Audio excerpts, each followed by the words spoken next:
ಇಸ್ರೇಲ್ನಲ್ಲಿ ದಾಳಿ ಮಾಡಿದಂತಹ ಸಂದರ್ಭದಲ್ಲಿ ಇರಾನ್ ಕೂಡ ಸುಮ್ಮನಿರೋದಿಲ್ಲ ಎನ್ನುವಂತಹ ಸಂದೇಶವನ್ನ ಈಗಾಗಲೇ ರವಾನೆ ಮಾಡಿರೋದನ್ನ ನಾವು ಗಮನಿಸ್ತಾ ಇದ್ದೀವಿ. ಪ್ರತಿ ದಾಳಿಯ ಭೀಕರತೆ ಯಾವ ಮಟ್ಟಿಗಿದೆ ಅನ್ನೋದನ್ನ ಕೂಡ ಇಸ್ರೇಲ್ ದಾಳಿ ಬಳಿಕ ಇದೀಗ ಇರಾನ್ನಿಂದಲೂ ಕೂಡ ಪ್ರತಿ ದಾಳಿಯನ್ನ ನಡೆಸಲಾಗಿದೆ. ಇರಾನ್ನ ಟೆಹರಾನ್ನಿಂದ ಟೆಲ್ ಅವೀವ್ನತ್ತ ಸಿಡಿದಿದೆ ಕ್ಷಿಪಣಿ. ಇರಾನ್ ದಾಳಿ ಬೆನ್ನಲ್ಲೇ ಇಸ್ರೇಲ್ನಲ್ಲಿ ಮೊಳಗಿದೆ ಸೈರನ್. ಇಸ್ರೇಲ್ನ ಜೆರುಸಲೆಂ ಸೇರಿದಂತೆ ಹಲವೆಡೆ ಸೈರನ್. ಫತಬ್ ಖೈಬರ್ ಹೆಸರಿನಲ್ಲಿ ಇರಾನ್ ಆಪರೇಷನ್ ನಡೆದಿರುವಂಥದ್ದು. ಇಸ್ರೇಲ್ ಮೇಲೆ ಮಿಸೈಲ್ ದಾಳಿ ನಡೆಸಿದ ಇರಾನ್ ಇಸ್ರೇಲ್ನಲ್ಲಿ ಒಂದು ಕಡೆ ತುರ್ತು ಪರಿಸ್ಥಿತಿಯನ್ನು ಘೋಷಣೆ ಮಾಡಲಾಗಿದೆ.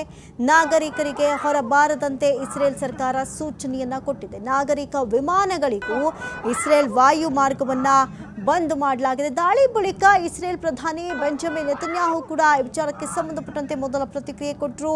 ಇರಾನ್ ಮೇಲೆ ಇಸ್ರೇಲ್ ಅಮೆರಿಕ ಜಂಟಿಯಾಗಿ ದಾಳಿ ನಡೆಸಿದೆ. ನಮ್ಮ ಮೇಲೆ ಇರಾನ್ ದಾಳಿ ನಡೆಸುವ ಮಾಹಿತಿ ಇತ್ತು, ಹಾಗಾಗಿ ಮುನ್ನೆಚ್ಚರಿಕೆಯ ಕ್ರಮವಾಗಿ ಇರಾನ್ ಮೇಲೆ ದಾಳಿಯನ್ನು ನಡೆಸಿದ್ದೀವಿ ಅಂತ ಹೇಳಿರೋದು ಇಲ್ಲಿ ಇಸ್ರೇಲ್ನ ಪ್ರಧಾನಿ ಬೆಂಜಮಿನ್ ನೆತನ್ಯಾಹು ಕೊಟ್ಟಿರುವಂಥದ್ದು.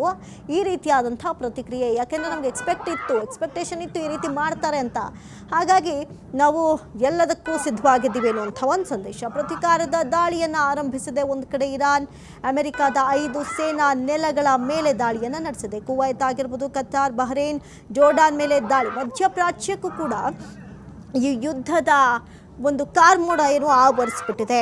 ಇನ್ನು ಇರಾನ್ ನೆರೆಯ UAE ಮತ್ತು ಬಹ್ರೇನ್ ಮೇಲೆ ಕ್ಷಿಪಣಿಗಳನ್ನು ಹಾರಿಸಿದೆ. ಈ ದಾಳಿಯು ಅಮೆರಿಕ ಅಧ್ಯಕ್ಷ ಡೊನಾಲ್ಡ್ ಟ್ರಂಪ್ ಅವರ ಅಹಂಕಾರದ ದಾಳಿಗೆ ನೇರ ಪ್ರತಿಕ್ರಿಯೆ ಅಂತ ಹೇಳಲಾಗ್ತಾ ಇದೆ. ಇದರಲ್ಲಿ ಅವರು ಗಲ್ಫ್ ರಾಷ್ಟ್ರಗಳಿಗೆ ಭದ್ರತೆಯ ಭರವಸೆಯನ್ನು ನೀಡಿದರು.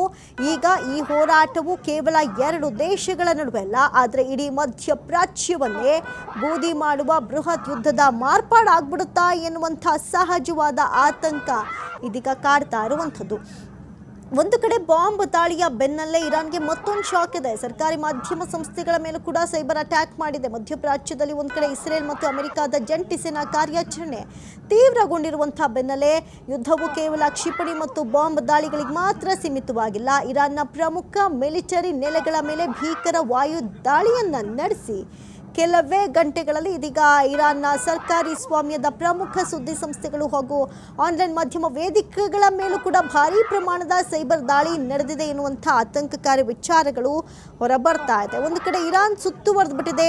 ಅಮೆರಿಕದ ಬೃಹತ್ ಪಡೆ 16ಕ್ಕೂ ಹೆಚ್ಚು ಯುದ್ಧ ನೌಕೆಗಳ ನಿಯೋಜನೆ ಮಾಡಲಾಗಿದೆ. ಒಂದು ಕಡೆ ಬಲಾಬಲ ಹೇಗಿದೆ ಅಂದರೆ ನನಗಿಂತ ನೀನು ಹೆಚ್ಚು, ನಿನಗಿಂತ ನಾನು ಹೆಚ್ಚು ಅನ್ನುವಂಥ ರೀತಿಯಲ್ಲಿ ಯುದ್ಧದ ಭೀಕರತೆ, ಯುದ್ಧದ ಕಾರ್ಮೋಡ ಇಲ್ಲಿ ಆವರಿಸಿರುವಂಥದ್ದು.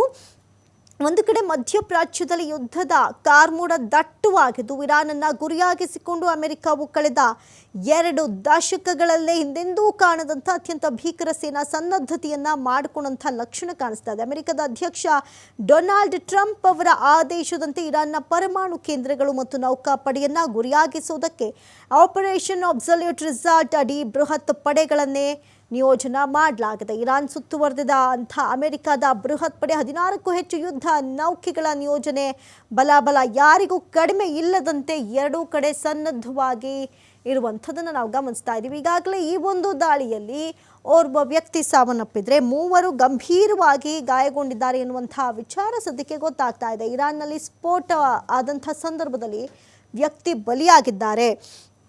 ಅದರಲ್ಲೂ ಕೂಡ ಇನ್ನು ಇಲ್ಲಿ ಗಮನಿಸೋದಾದರೆ ಸೈನಿಕರ ಸಂಖ್ಯೆ ಮತ್ತು ವೈಮಾನಿಕ ಶಕ್ತಿ ಕೂಡ ಮ್ಯಾಟ್ರ್ ಆಗುತ್ತೆ. ಇಡೀ ಮಧ್ಯಪ್ರಾಚ್ಯದಾದ್ಯಂತ ಅಂದಾಜು 40,000ದಿಂದ 50,000 ಅಮೆರಿಕನ್ ಸೈನಿಕರನ್ನು ಯುದ್ಧಕ್ಕೆ ಸನ್ನದ್ಧ ಸ್ಥಿತಿಯಲ್ಲಿ ಇರಿಸಲಾಗಿದೆ. ಇದೇ ಮೊದಲ ಬಾರಿಗೆ ಇಸ್ರೇಲ್ನ ಓವ್ಡಾ ವಾಯುನೆಲೆಯಲ್ಲಿ ಅಮೆರಿಕದ 12 ಅತ್ಯಾಧುನಿಕ F-22 ರಾಪ್ಟರ್ ಸ್ಟೆಲ್ತ್ ಯುದ್ಧ ವಿಮಾನಗಳನ್ನು ನಿಯೋಜನೆ ಮಾಡಲಾಗಿದೆ. ಇದರ ಜೊತೆಗೆ ಜೋರ್ಡಾನ್ನ ಮುವಾಫಕ್ ಸಾಲ್ಟಿ ನೆಲೆಯಲ್ಲಿ 50ಕ್ಕೂ ಹೆಚ್ಚು F-15 ಸ್ಟ್ರೈಕ್ ಈಗಲ್ ವಿಮಾನಗಳು ಕೂಡ ಜಮಾವಣೆಗೊಂಡಿದೆ. ಇಸ್ರೇಲ್ನ ಬೆನ್ ಗುರಿಯಾನ್ ವಿಮಾನ ನಿಲ್ದಾಣದಲ್ಲಿ 14ಕ್ಕೂ ಹೆಚ್ಚು ಇಂಧನ ತುಂಬುವ ವಿಮಾನಗಳನ್ನು ಇರಿಸಲಾಗಿತ್ತು. ಇವು ಅಮೆರಿಕದ ಬಾಂಬರ್ಗಳಿಗೆ ಇರಾನ್ವರೆಗೆ ಹೋಗಿ ಬರೋದಕ್ಕೆ ನೆರವಾಗ್ತಾ ಇದೆ. ಹಾಗಾದರೆ ಇದರಲ್ಲಿ ಮಧ್ಯಪ್ರಾಚ್ಯ ರಾಷ್ಟ್ರಗಳ ನಿಲುವೇನು? ಮಧ್ಯಪ್ರಾಚ್ಯದ ರಾಷ್ಟ್ರಗಳು ಈ ಬಾರಿ ಅತ್ಯಂತ ಕಠಿಣ ಪರಿಸ್ಥಿತಿಯಲ್ಲಿದೆ. ಒಂದು ಕಡೆ ಸೌದಿ ಅರೇಬಿಯಾ, UAE ಮತ್ತು ಕತಾರ್ ದೇಶಗಳು ನಮ್ಮ ನೆಲವನ್ನು ಇರಾನ್ ಮೇಲೆ ದಾಳಿ ಮಾಡೋದಕ್ಕೆ ಬಳಸಬಾರ್ದು ಅಂತ ಅಮೆರಿಕಕ್ಕೆ ಸ್ಪಷ್ಟವಾಗಿ ತಿಳಿಸಿದೆ. ಪೂರ್ಣ ಪ್ರಮಾಣದ ಯುದ್ಧವು ಈ ಪ್ರದೇಶದ ಆರ್ಥಿಕತೆಯನ್ನು ಧ್ವಂಸ ಮಾಡಬಹುದು ಎನ್ನುವಂಥ ಆತಂಕ